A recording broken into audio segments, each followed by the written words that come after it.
Hi there, Ron here of Variable Play, and welcome to Unboxing. So, I am unboxing. Let me show you. Good evening. Happy Saturday. I am unboxing Destinies. It's not Destiny's Child, though. Sorry. Uh, Designed by Michael. Oh boy. Michael Golebioski. Golebioski. Maybe. Or Golebioski. Philip Mil Miluniski? Could be. So by Michael and Philip. All right. So uh, already removed the cover. I am in a Lucky Duck game streak recently. So uh, something recently I unboxed um, uh, the what was it? Mutants, the mutants, which was a surprising thing, and this is also a surprise from Lucky Duck Games. So you can see from the box.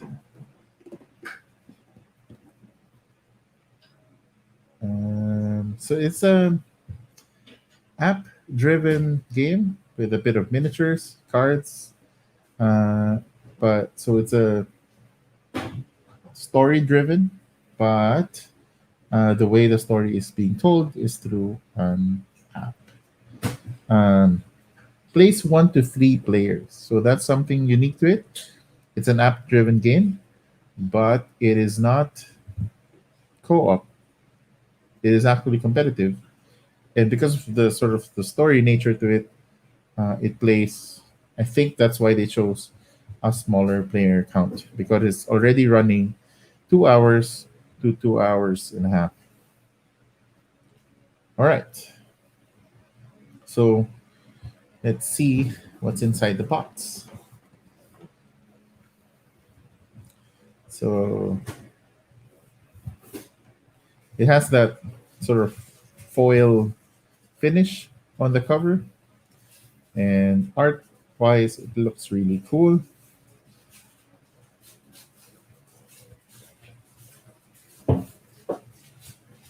Okay, we have a rule book.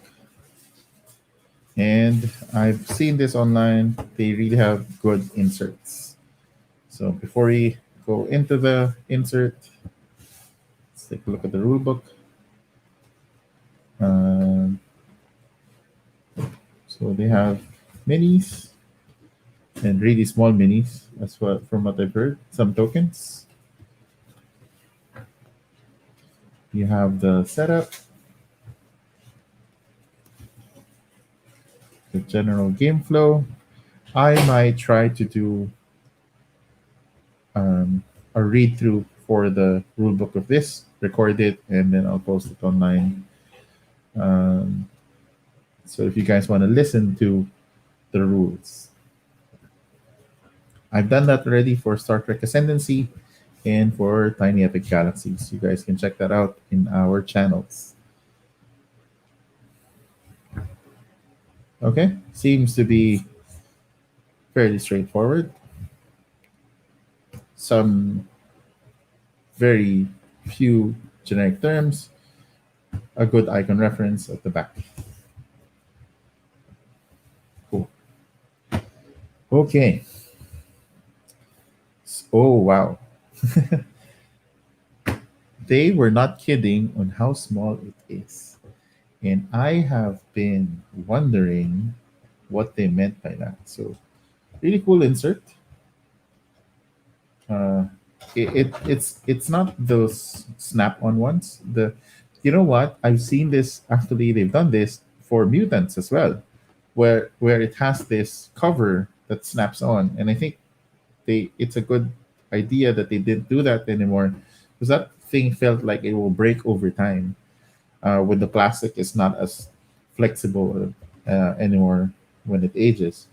Um, so this is interesting. This is interesting. that they've sort of kept all of these, and wow, these minis are super small. All right. There's a really nice big one. I will come to that. I'll bring the screen down over.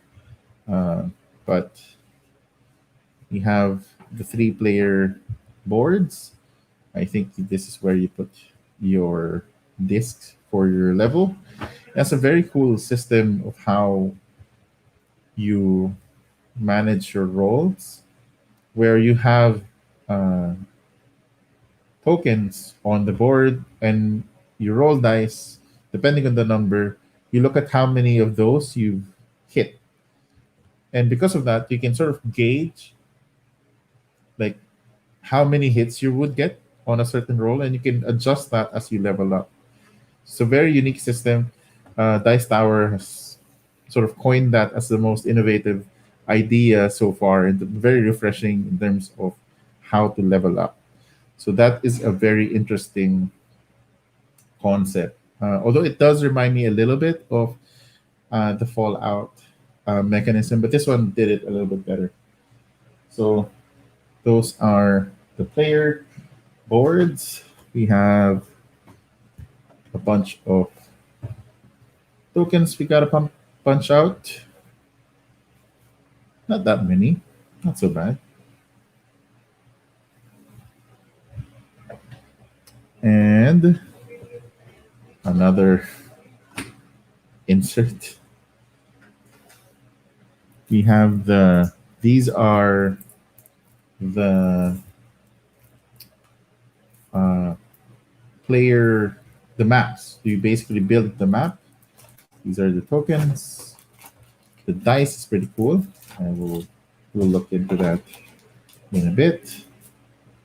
I guess to not spoil anybody, I won't be opening these or these for this one because it is a story-driven game.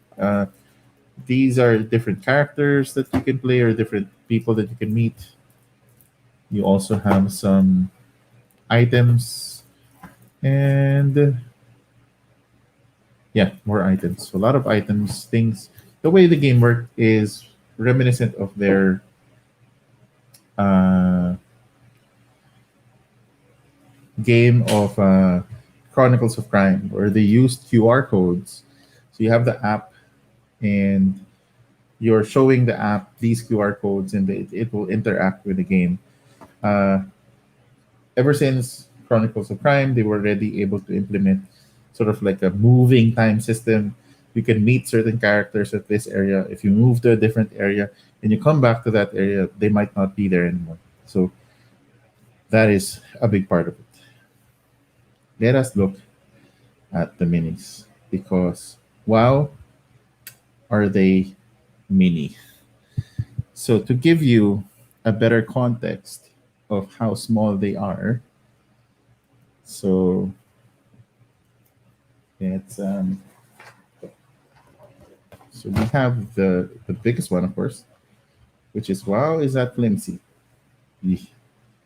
Okay. Oh boy, pretty scary, dude. And wow, this is tiny. Oh my gosh. So I'm just I won't bring out all of them, just so we have, I guess, a sense of size on things. And there's a lot. Oops. Let's bring this down. All right. Just to give you a sense of size, that's the big mini. It's not a mini anymore. And these are the small sort of NPCs probably that you can interact with. Some more of the bigger characters. You guys are probably familiar for the size of a cube. That's a cube. Hi, Dwayne. Yes, this is Destinies. And wow, are they tiny? I don't know if I have enough skills to paint these. But I think what I'm going to be doing with them would be more on helping me be able to distinguish them on the map. Uh, so, for example, if it was like, uh, what is this guy? See, so he's like a mechanic. He has a wrench. So I might just color him, even if it would probably be some sort of like leather. I might go with like gray for the um, maybe like rust for the wrench.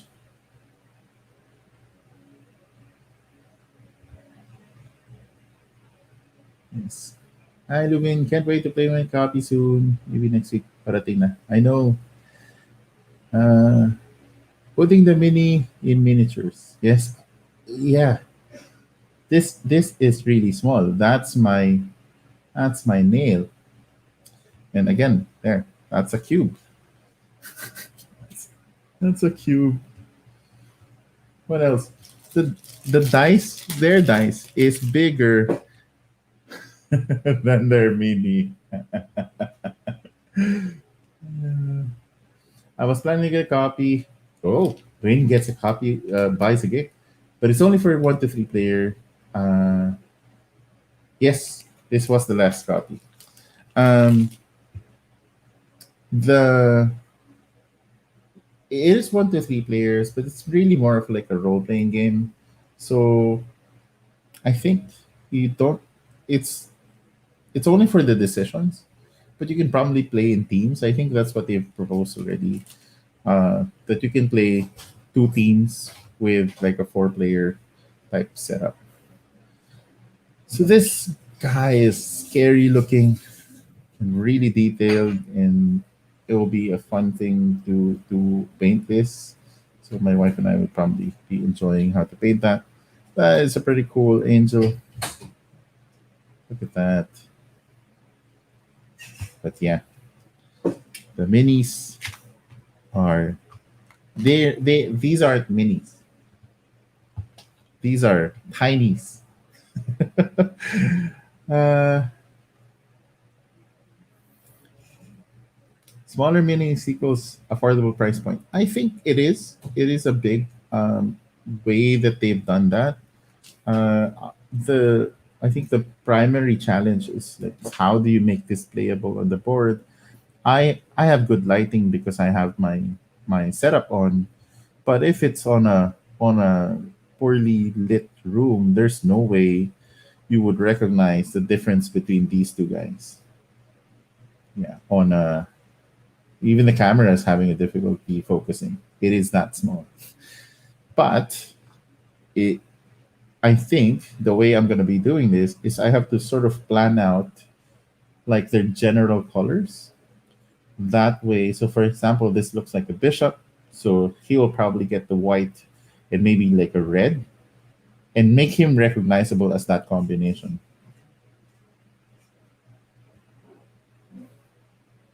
So now with the purpose, the idea was, let me see if I can give you like a, so you can think of it like this.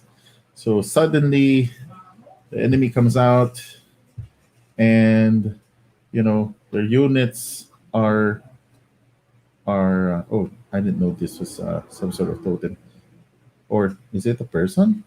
Oh, oh, it is a person. Okay, right. So some sort of cultist, can't even see it. Right. So it gives you a context of like how massive the enemy is with regards to your tiny tiny pieces. These pieces though are reminiscent of the sizes for Kemet. So it's not too bad. uh, but I think it's really done for scale, just so that you have this feeling of how massive the enemies are, and also how you were able to navigate the map. So yeah, so the trick would be is I need to be more deliberate in planning out their colors. That way, if I can get the colors unique, um, then I can spot them easier, uh, even from afar. So that's the objective. How I'm gonna be painting these guys. It will not be like so that I can match the detail. It's really more of like how can I make this with cool enough, like very light variation, fine, faces to face, the body parts, but it will be like let's paint everything white for his robe, maybe the red for uh, the cross, the staff, and the crown. So something like that, where it will be very recognizable and you can see it from afar. Uh, so I might be as most tricolor for this, but the idea is so that they would be more usable in the play area. Uh, of course, I liked it because it was a 1 to 3 players, so at least I can play it solo, and I am excited to try that out. The challenge, though, is that if I play it solo, it is a spoiler, and I wish I could be hosting it for you guys. So,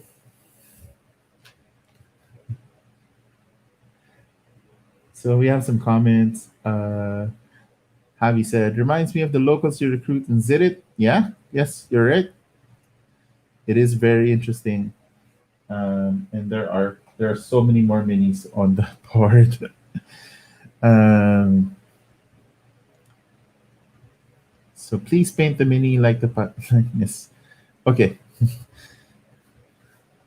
Yes, we will try to make some creative decisions on how to do the minis because they are not minis, they're tinies. They are tiny. They feel like cubes that if you drop them, you lose them, and that's it. So the second complaint that they had was that you don't really know where to put them back. So for the bigger ones, I guess you have an idea where they go because that's kind of where they fall in. But I still think that you can kind of gauge who goes where. I believe, yeah. But they're fairly loose. It seems that they're fairly loose. It's not like super detailed. But another idea I'm looking at on how to arrange this would be so if I have painted them already with their color codes, in essence, I'm kind of thinking to dab a little bit of paint inside based on their color code. That way, when I have the mini, I can sort of, I don't know if that would work, to be honest. Yes, there you go. Yeah, there. Thank you, Javi. You are um that is the point. Yes. So after I color them, I have to somehow mark where they go. I could also paint the bottom, but I don't know if it stays. Especially since they are being rubbed on the map. But they look really cool on the map because they look like they really belong. Like, let me look for a fisherman. Do I have a fisherman? Fisherman. Some sort of. Oh, he's wearing an axe. That's a noble. Person with a scythe. Okay, the scythe could kind of work. Right. So you got person with a scythe there. Super tiny. It's so tiny.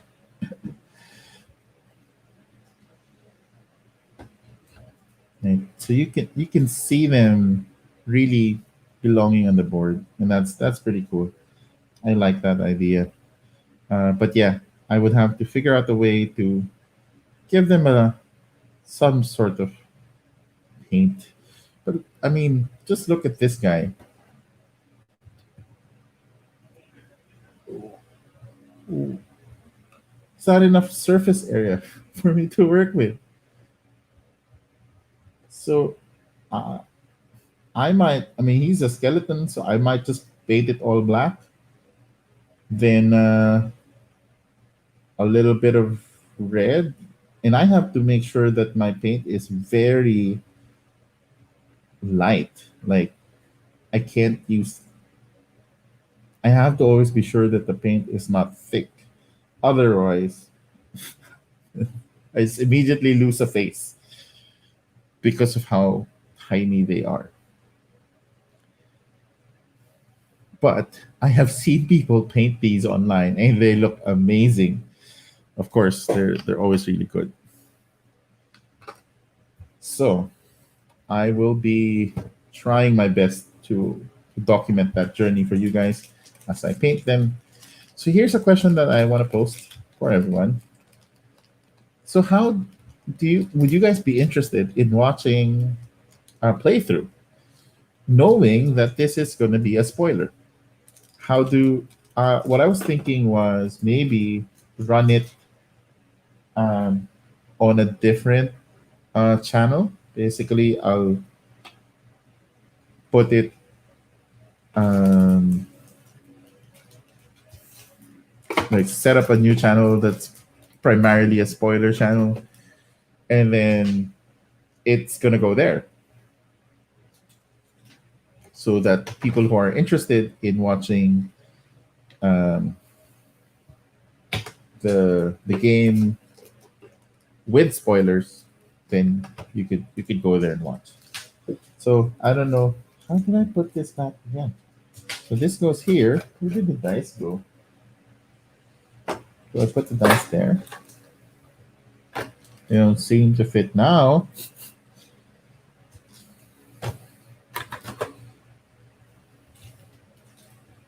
I guess they go there.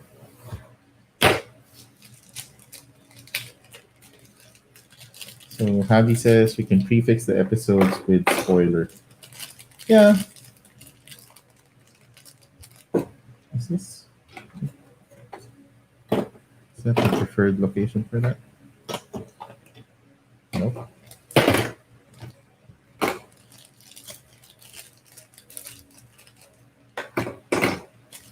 Oh no, those are for tokens.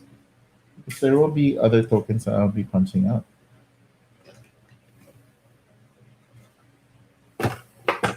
So I'm guessing this will be no. They made some faces there, so maybe the tokens go there. There are so many dice.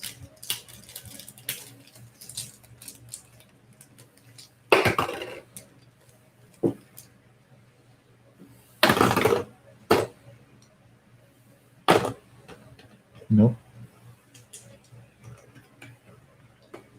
So after all of that, why would you? Maybe they all go here, and the tokens are go on the side. Can I fit these guys here? Nope.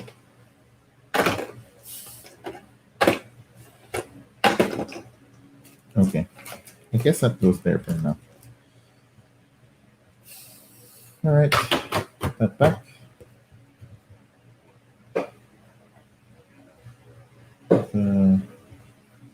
The tokens. Yeah, we can probably do that. We can put up a banner, scrolling banner for spoiler warning. So it will just keep scrolling. We could do that. That way we can actually publish the playthroughs online. And for those who do want to watch, you could. All right. So I will be. I have one bag extra. So that's it. That is the unboxing of Destinies. Uh, hopefully, gave you guys a good glimpse of this game. I think Lucky Duck Games is really a company to look out for. They're really trying to innovate um, a lot of cool things for the industry. So I'm pretty excited to try this one out. I already have the app, and I will probably give it a run in the next few days when I get the chance. Okay, that's it. Thank you everyone for joining me for a quick unboxing. Until next time, keep safe, have a good weekend. Bye.